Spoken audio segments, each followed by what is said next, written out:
오늘 설교 제목은 그리스도인의 미덕.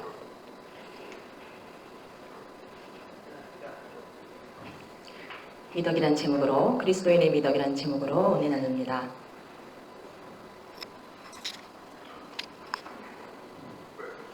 그리스도인이 갖춰야 할 것들이 많이 있지만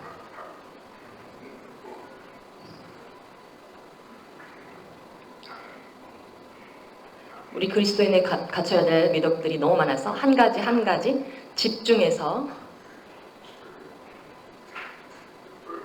TV 드라마 시리즈처럼 오늘 시리즈 1으로 아마 2달을 더해도 부족할 것 같습니다. 계속해서 시리즈로 그리스도의 미덕을 나누려고 합니다. 여러분, 드라마 한 회가 빠지면 여러분 궁금하시죠? 그것처럼 우리 2달 동안 그리스도의 미덕이라는 시리즈로 설교를 나눌 텐데 한 회도 빠지지 마십시오. 오늘 첫 번째로 정직을 말하고 싶습니다. 하다는 것은 아주 중요합니다. 예수 믿는 사람이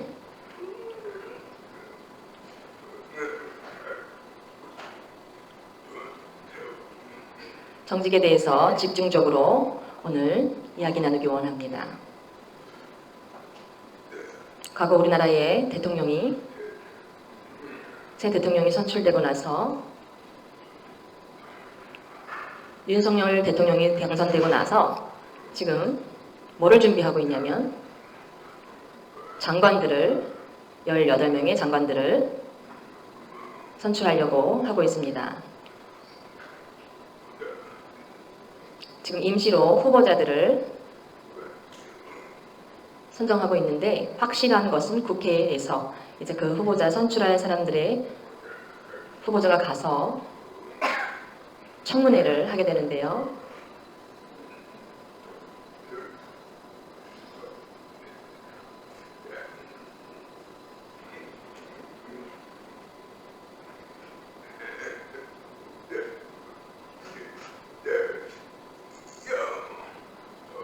청문회를 시작하는데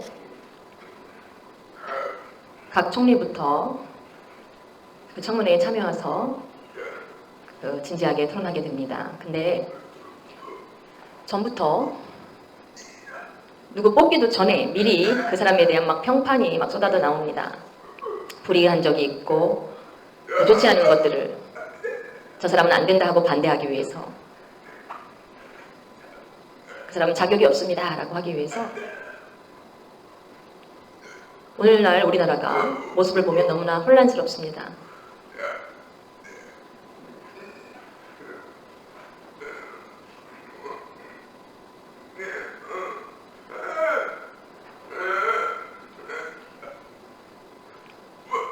너무나 혼란스럽고 공직자 인사 청문회 때문에 복잡합니다. 공직자 선출을 인한 인사 청문회가 너무나 많은 문제에 세금 비리 문제, 탈세 문제, 부동산 학력 위조부터 해서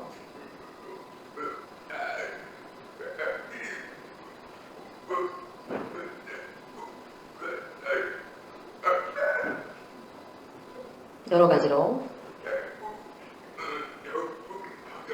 대학을 졸업하고 또한 힘들여 공부하고 논문을 쓴 것이 아닌 논문 표절을 하기도 하고요.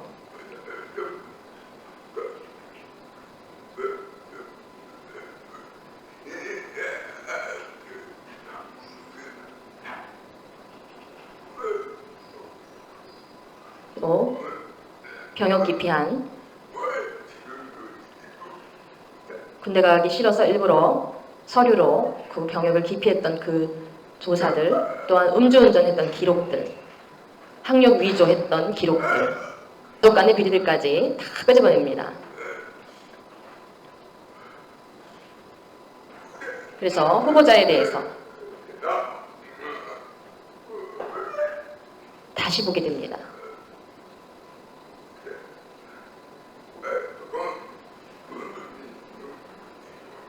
그 후보자에는 기독교인들도 있습니다. 예수 믿는 사람들도 있습니다. 그럼에도 불구하고 비리를 했다면 어떻게 될까요? 더 다른 사람에게 지탄을 받겠지요. 뿐만 아니라 교회는 하나님의 이름이 영광받지 못하게 되겠지요.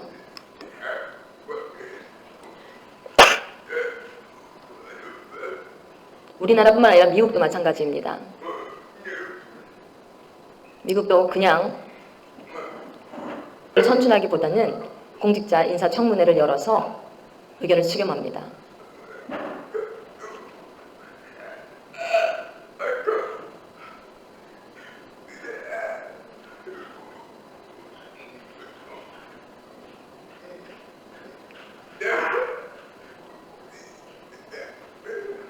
나와 우리를 되돌아본다면, 우리도 불러간다면 우리도 책 잡힐 일들이 많을 것입니다. 우리 자신은 뭐 나는 정직하게 살았다라고, 양심에 맞게 살았다, 부끄러움이 없다라고 자신할 수 있으십니까? 횡령은 어떤 재물을 착취한다는 의미인데요. 예를 들면 시장에서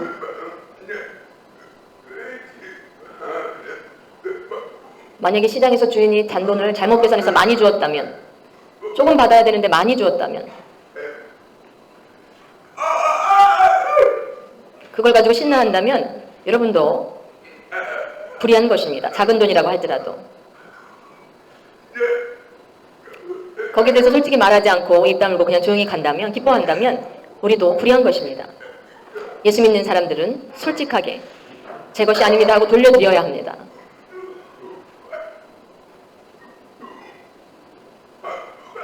그것이 예수 믿는 사람으로서의 하나님께 영광 돌리는 일입니다. 학교 시험에서 컨닝한 적 있으신가요? 컨닝한 적 없으신가요, 여러분? 많이 하셨을 겁니다.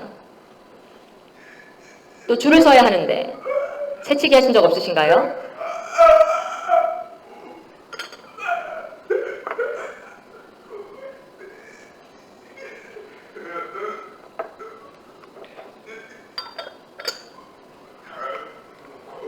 분실물을 습득했을 때, 지갑이나 돈 여러 가지를 습득했을 때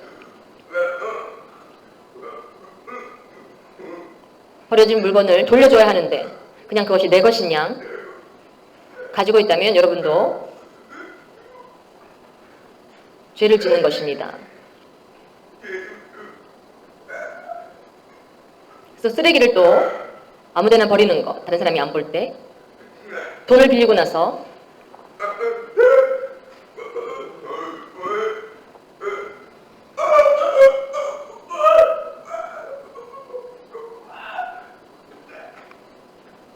갚지 않는 것.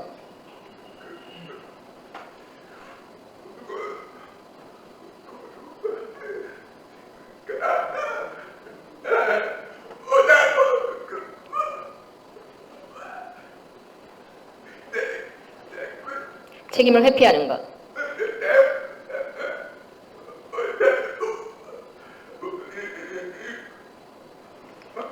너무나 기가 막힌 일입니다.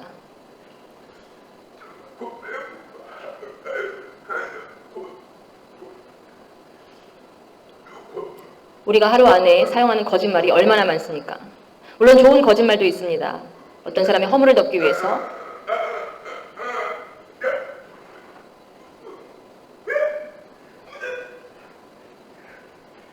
또 자동차를 타고 가다가 사람이 없을 때 누군가의 차를 긁었습니다. 사람이 없다고 도망쳤습니다.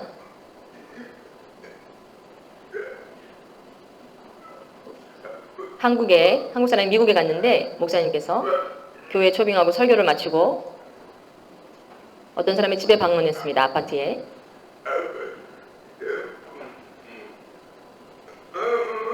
그래서 잘못 컵을 도다가 기스가 났는데 전화번호가 적혀 있었는데 전화를 하지 않고 그냥 갔습니다.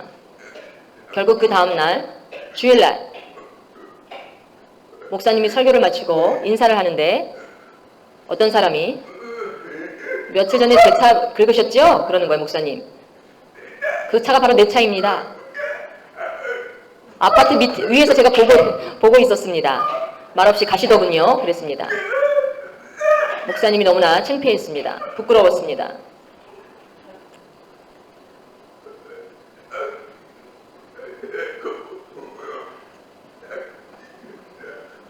착하고 좋은 일을 하는 건 괜찮은데 좋지 않은 일을 할 때 우리에게는 양심이 있습니다.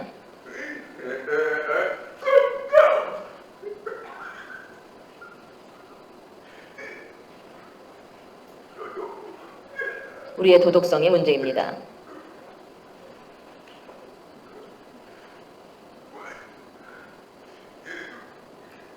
내가 예수를 믿기 때문에, 하나님 아버지의 자녀이기 때문에, 천국에 들어갈 백성이기 때문에 여러 가지 실수와 잘못과 부독특한 일들, 그것들을 괜찮다고 여러분 생각하십니까?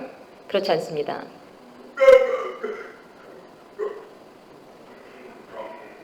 그 안에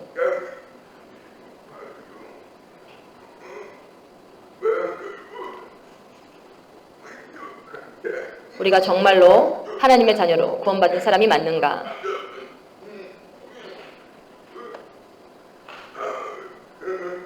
하나님께 근심을 끼쳐드리는 사람들이 맞는가? 잠언 11장 1절 말씀에는 속이는 저울은 여호와께서 미워하시나 공평한 추는 그가 기뻐하시느니라. 아멘.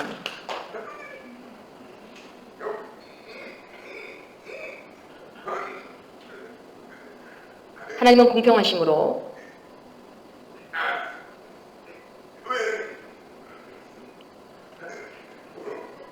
하나님의 성품은 속이고 거짓하는 것을 기뻐하지 않으십니다. 미워하신다고 표현하셨습니다.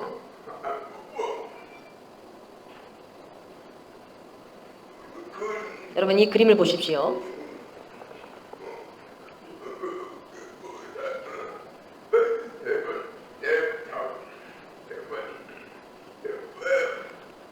재판할 때 옛날에 꼭 사용했던 추입니다. 사람이 맞느냐 틀리냐에 대해서 기준을 재어보는 것인데요. 그 기준이 법이 될 수 있고 양심을 따를 수도 있고 그렇게 판단합니다.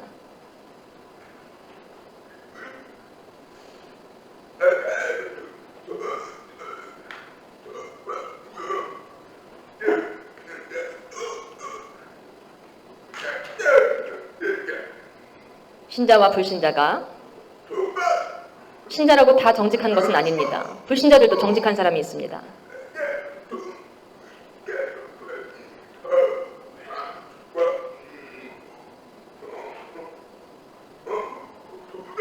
전보다 요즘은 더욱더 우리 그리스도인의 모습이 그리스도인의 사회적 책임을 잃어버린 것 같습니다.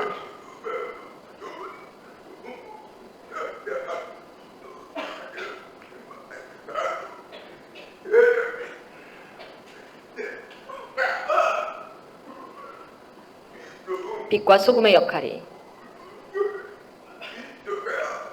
얼마나 중요한데 오늘날은 신자로서 하나님을 믿는 사람으로서 빛과 소금의 역할을 잃어버린 사람이 많습니다.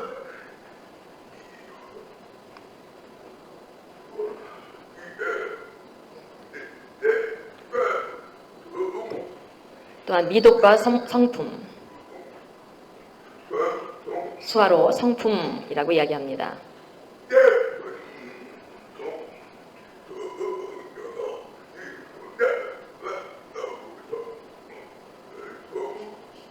성품은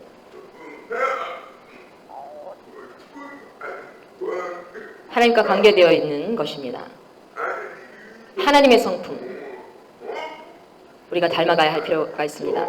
하나님의 성품에 맞춰서 살아가는 사람은 진짜 그리스도인이라고 부릅니다. 하나님의 성품은 베드로후서 1장 4절 말씀입니다.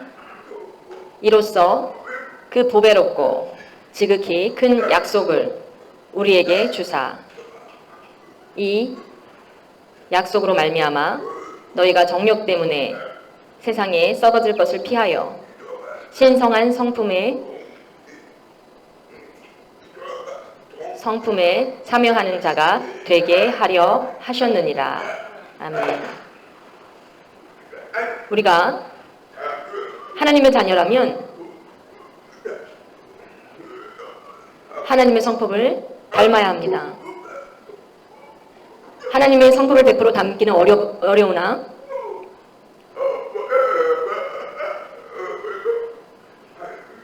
하나님의 성품을 나도 닮을 수 있도록 노력해야 합니다. 결국 그것이 우리를 변화시킵니다. 그것이 얼마나 중요한지 모릅니다. 정직의 의미는 무엇입니까? 단어 여러 가지로 많이 사용하고 있지만 쉽게 말하면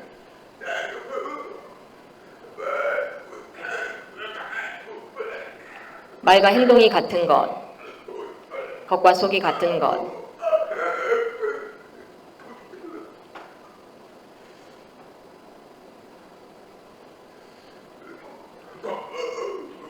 겉과 속이 같은 것,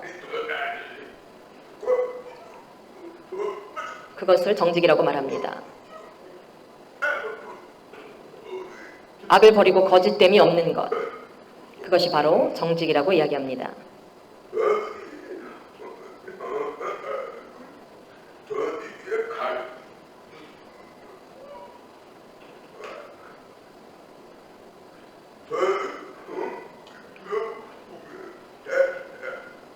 다시 생각해 정직의 의미를 다시 생각하여 보십시오. 그리스도인에게 정직은 옵션, 선택할 수 있는 것이 아니라 필수입니다.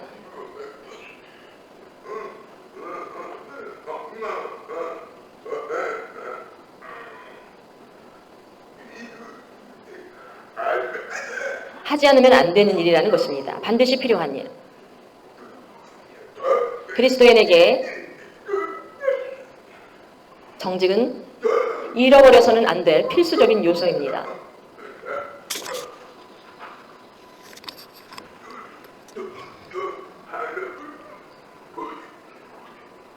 거짓의 원조는 마귀라고 했는데요.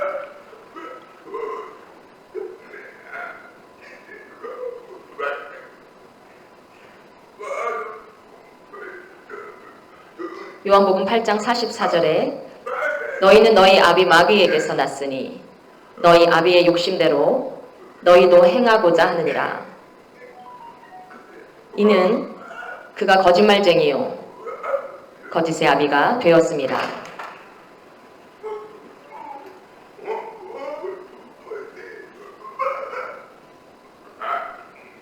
뒤에 마귀에게 붙들려 있다는 것입니다.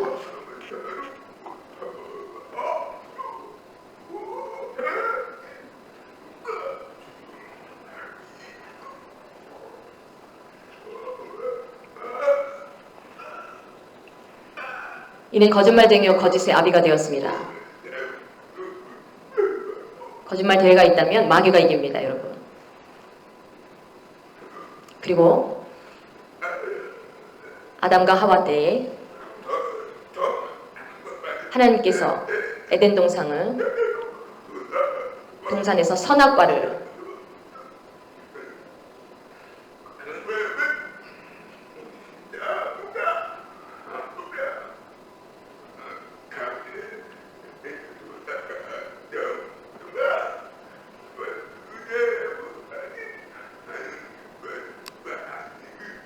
하나님의 눈으로 보는 건지, 에덴 동산을 하나님의 눈으로 보셨을 때 너무나 아름답고 심이 좋았더라 주님 하셨습니다. 그런데 마귀의 게임을 빠져서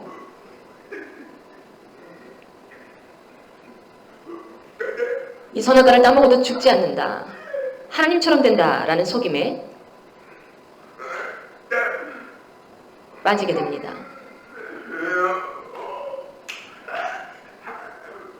하나님의 눈으로 너무나 사랑하고 아름다웠었는데 마귀의 눈을 가지고 보면 마귀의 눈으로 보면 욕심이 가득해 보입니다. 탐욕이 가득 차 있습니다. 하와가 왜 그걸 따먹었습니까? 욕심 때문입니다.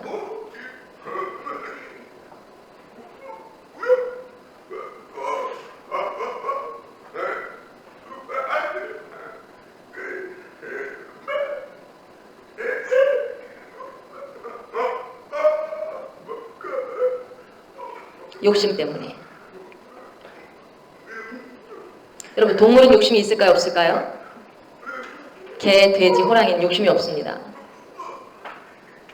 배고플 땐 먹고 배부르면 더 이상 먹지 않습니다. 근데 사람은 계속해서 더 비축하고 저장하고 욕심을 부립니다. 사람은 욕심으로 가득 차 있습니다. 마귀의 눈으로 보기 때문입니다.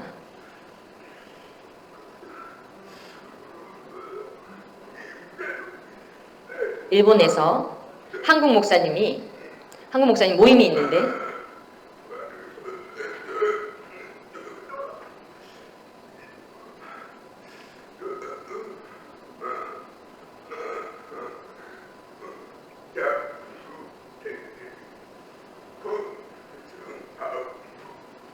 승합 봉고차가 필요해서 전화를 해서 가져왔습니다. 그 차에 타면서 12분 정도 탔습니다. 그래서 운전을 하고 가면서 운전자까지 13명이 타서 한 자리에 막 두 사람이 좀 끼어서 앉으라고 했는데 일본 사람이 조금 돈을 더 주겠습니다. 좀 우리가 끼어 앉겠습니다 했는데 운전하는 사람이 여기 일본입니다. 한국이 아닙니다. 라고 말했습니다. 한국엔 그렇게 해도 됩니까? 여기는 일본입니다. 라고 말했습니다. 그때 얼마나 한국 목사님들이 부끄러웠다는 이야기를 들었습니다. 일본은 이렇게 규칙에 철저합니다.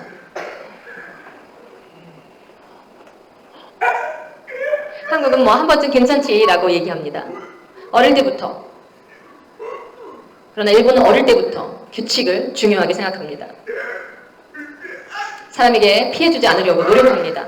한국 사람은 다른 사람은 피해 조금 줘도 괜찮다고 생각하는데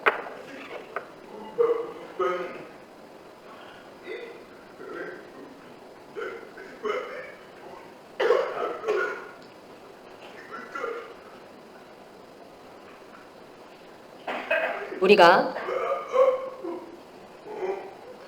정직해야 할 이유 5가지는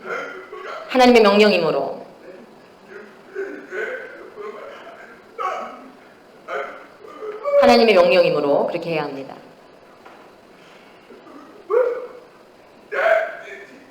자신의 신용을 위해서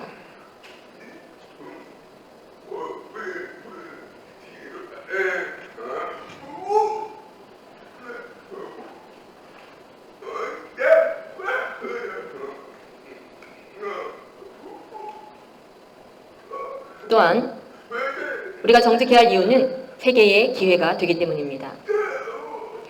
100% 정직하기 어렵더라도 실수할 때 있더라도 잘못할 때 있더라도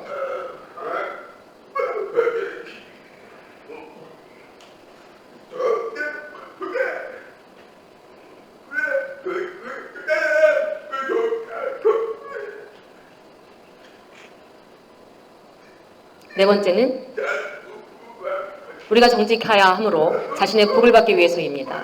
정직한 사람은 복 받기 때문입니다. 정직하게 사는 사람은 많은 복을 받습니다. 그리고 우리가 정직해야 할 마지막의 이유는 심판의 기준이기 때문입니다.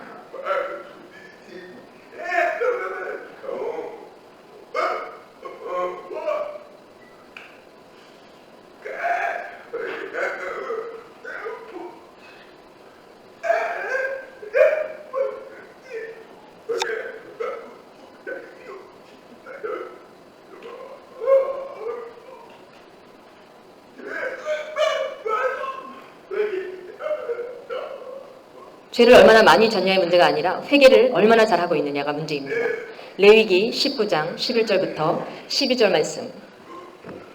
너희는 도둑질하지 말며 속이지 말며 서로 거짓말하지 말며 너희는 내 이름으로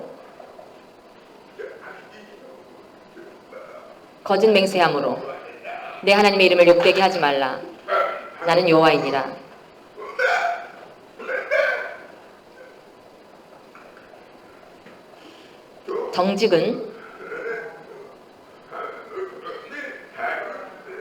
정직은 경외함입니다.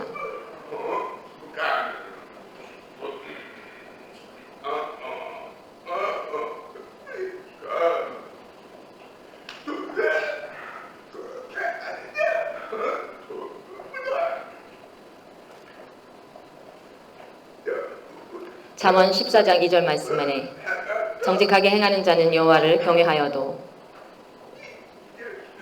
패역하게 행하는 자는 여호와를 경멸하느니라.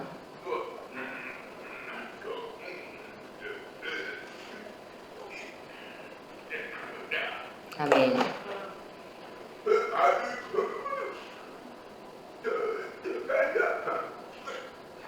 정직하지 않은 사람은 하나님을 경외하지 않는다는 것입니다.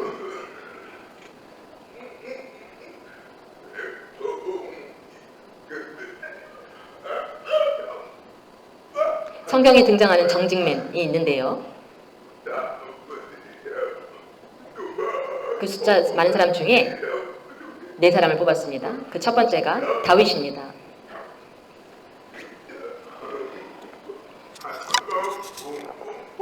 이는 다윗이 햇사람 우리아의 일 외에는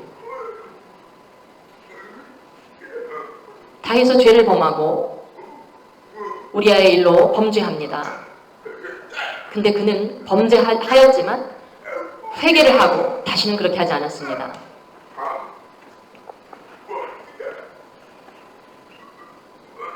열왕기상 15장 5절 말씀에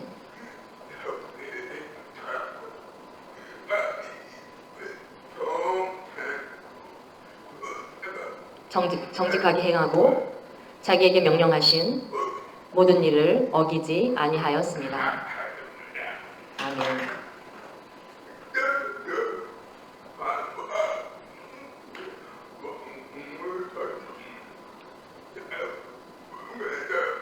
그렇기 때문에 하나님 앞에 정직하게 행하였기 때문에 나라가 부강하였습니다.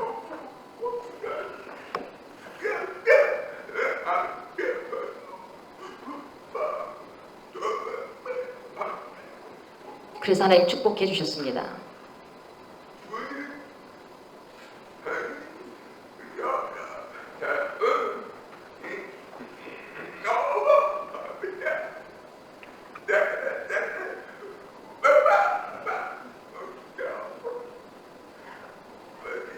욥기 1장 8절 말씀에 여호와께서 사탄에게 이르시되 내가 내 종 욥을 주의하여 보았느냐? 그와 같이 온전하고 정직하여 하나님을 경외하며 악에서 떠난 자는 세상에 없느니라.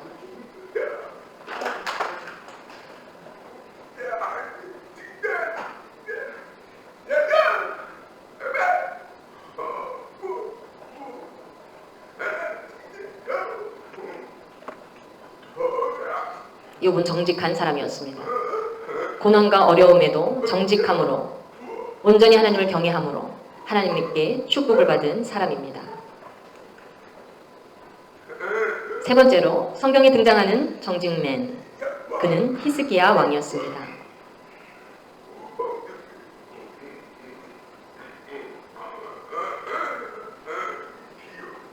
병 때문에 죽을 위험에 있다가 기도함으로 15년 생명을 연장받은 사람, 그것이 히스기야 왕입니다.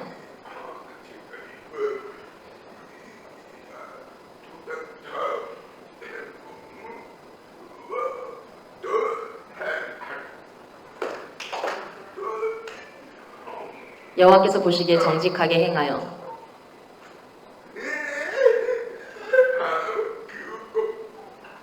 여러분, 불의를 많이 저지르고 정직하지 못한 사람의 기도를 하나님이 응답하시겠습니까?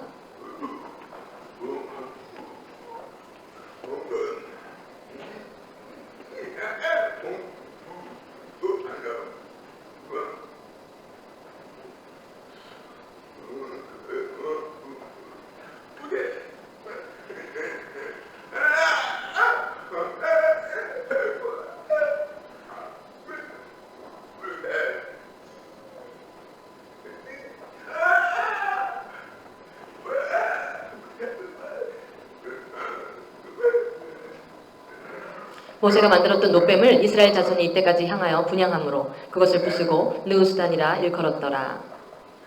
열왕기하 18장 4절에 정말로 그 말씀대로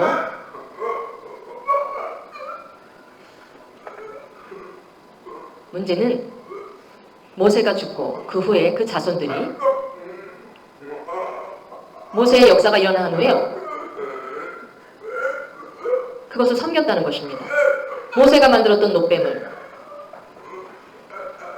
하나님은 안 보이니까 이스라엘 자손이 분향하며 섬깁니다. 신성하게 여깁니다.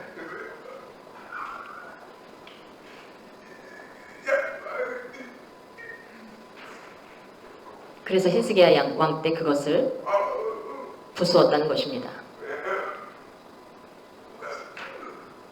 하나님이 사용했을 뿐인데 그것을 섬긴다는 것은 우상과 같기 때문입니다. 열왕기하 18장 4절에는 모세가 만들었던 놋뱀을 이스라엘 자손이 이때까지 그것을 향하여 분향함으로 그것을 부수고 느후스단이라 일컬었더라.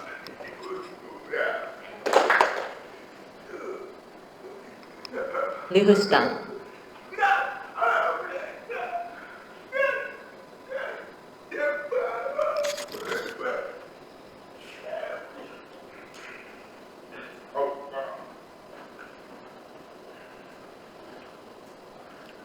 또 네 번째로 성경에 등장하는 정직매는 8세 왕이 된 요시야. 8세가 되었을 때 왕이 됩니다. 그런데 아버지와는 다르게 아버지는 우상을 섬기는데 그 아들 어린 왕은 하나님을 섬깁니다.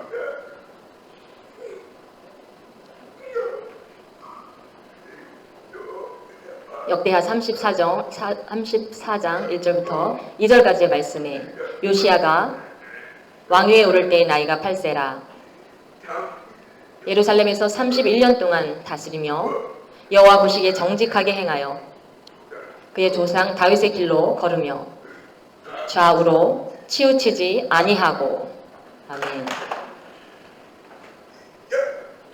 요시야처럼 어릴 때부터 섬겼던 자라는 것입니다.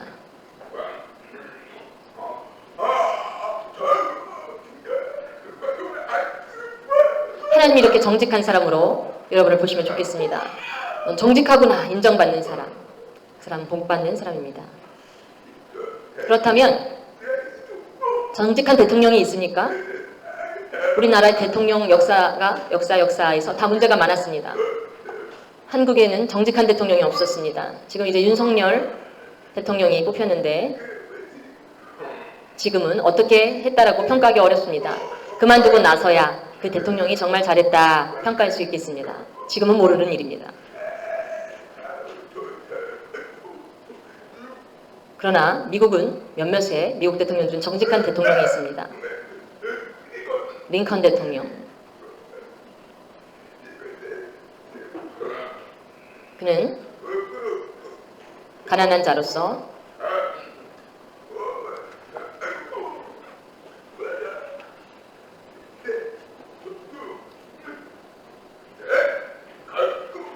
성경을 잘 가지고 다니며 읽었습니다.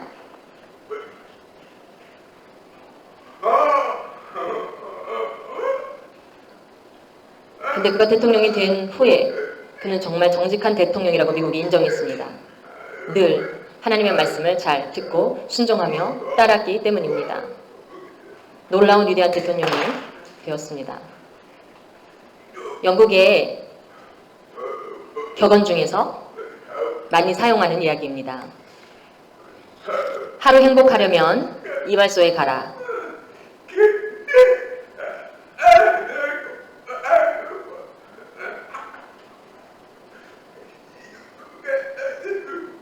일주일 행복하려면 결혼을 해라. 한 달 행복하려면 말을 사라. 1년을 행복하려면 집을 사라.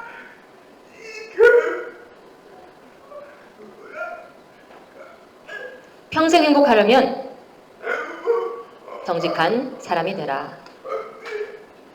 정직하게 살면 평생 행복하다라는 이야기입니다.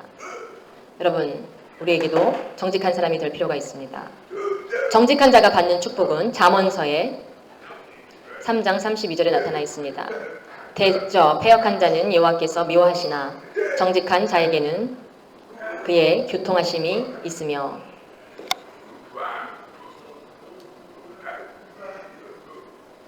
아멘.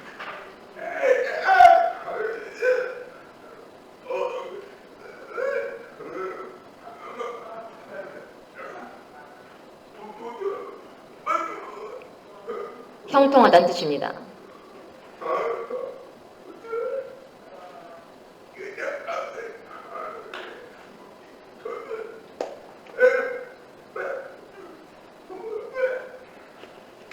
여러분 믿으십니까? 정직한 자가 되면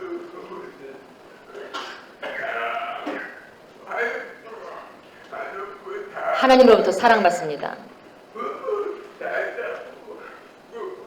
존경받습니다.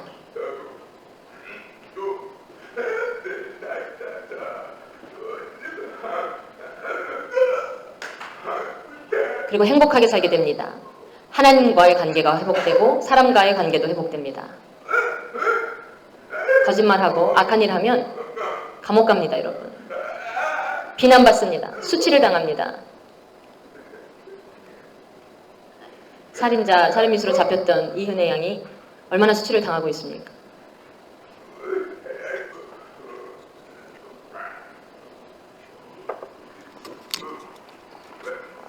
언더우드 선교사가 얼마나 위대한 일을 했는지, 미국 사람인데 어릴 때 가난하게 살았습니다. 그는. 여러분 미국 사람들은 다 부자라고 생각하십니까?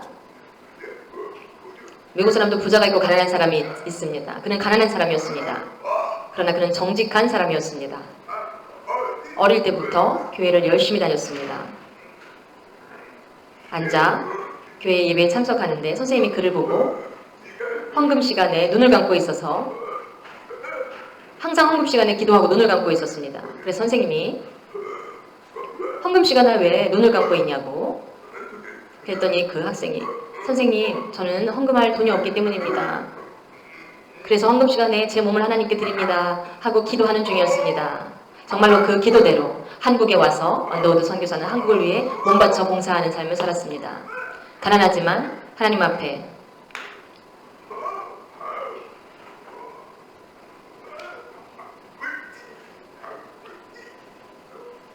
많은 교회들을 세우며 힘있게 사역했습니다.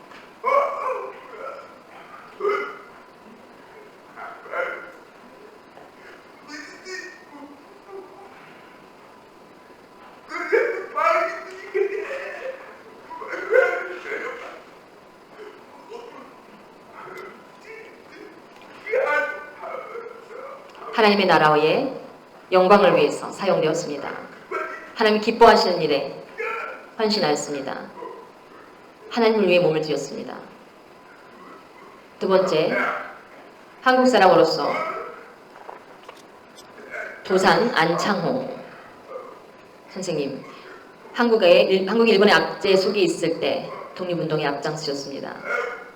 한국을 사랑하고 나라를 사랑하고 독립시키기 위해서 애를 쓰셨던 분입니다. 특별한 별명은 정직한, 그분의 성품은 정직함에 있었습니다.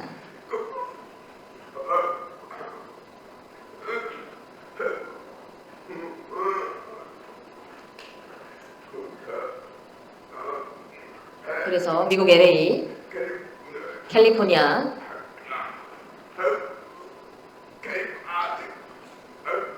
그곳에 중학교에 입학하여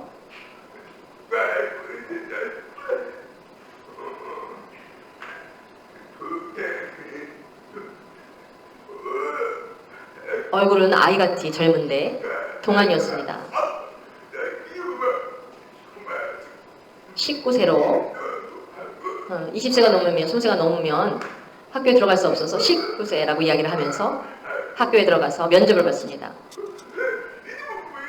근데 그는 면접 시간에 19세라고 이야기를 하라고 했는데 25세라고 이야기한 것입니다. 왜 이렇게 늦게 학교에 왔습니까? 나가십시오. 그러는데 선교사님이 듣고 왜 이렇게 정직하게 말을 했느냐, 19세라고 얘기를 해야지, 넌 동안인데 얼굴도 젊어 보이는데 했더니 도산 안창호 선생이 저거 거짓을 말하기 싫습니다. 우리나라 독립을 위해서 일본의 압제 속에 있을 때 너무나 많은 사람들이 불의를 저지르는데 나는 확실히 살고 싶습니다. 그러니까 선교사님이 학교에 설득을 시켜서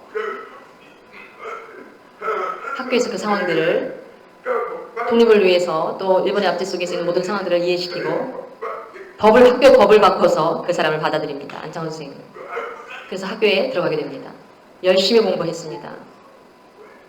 미국에서 또 한국의 독립운동을 위해서 연설하면서 우리 애가 이렇게 자유로운 국가가 되었습니다. 얼마나 크고 감사한 일입니까? 나로부터 정직한 삶을 다짐합니다.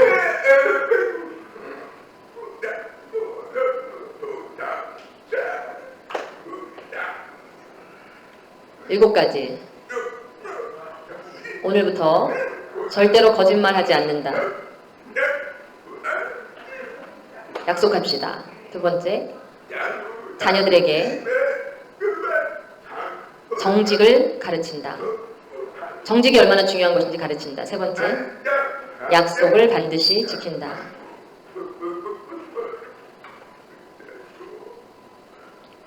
교통 질서를 지킨다.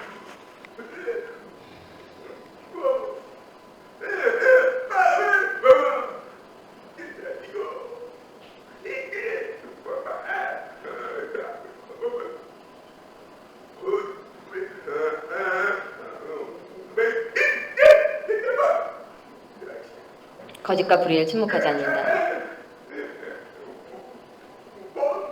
침묵하는 건 동범입니다.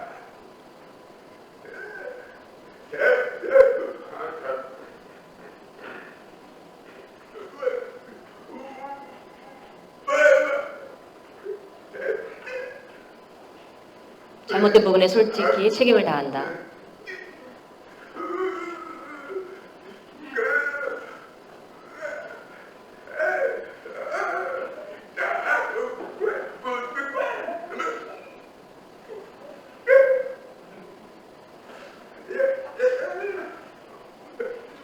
시간이 흐르게 되면 금방은 아닐지언정 모든 사람들에게 여러분의 정직함은 인정받게 됩니다.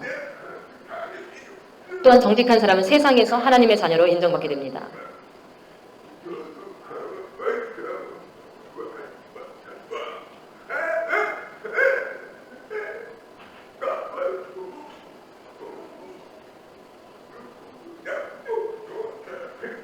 이렇게 정직한 사람으로 변화되시기를 축원합니다. 하나님 아버지 감사합니다.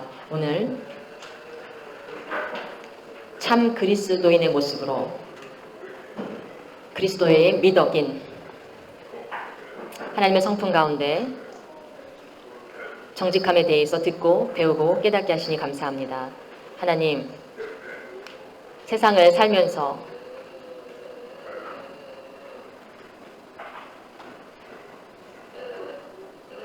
더러운 거짓과 불의에 동의하며 살아가면서 교회와 하나님의 이름에 누를 끼치는 행위를 하며 살았던 적이 많습니다. 하나님, 과거에 우리의 잘못된 것들 바꾸게 하시며 하나님 앞에 또한 사람 간에 정직한 사람으로 인정받고 칭찬받고 받게 하여 주옵소서. 정직한 사람에게 하나님께서 주시는 놀라운 복을 체험할 수 있게 하여 주옵소서. 감사드리며 예수님의 이름으로 기도드렸습니다. 아멘.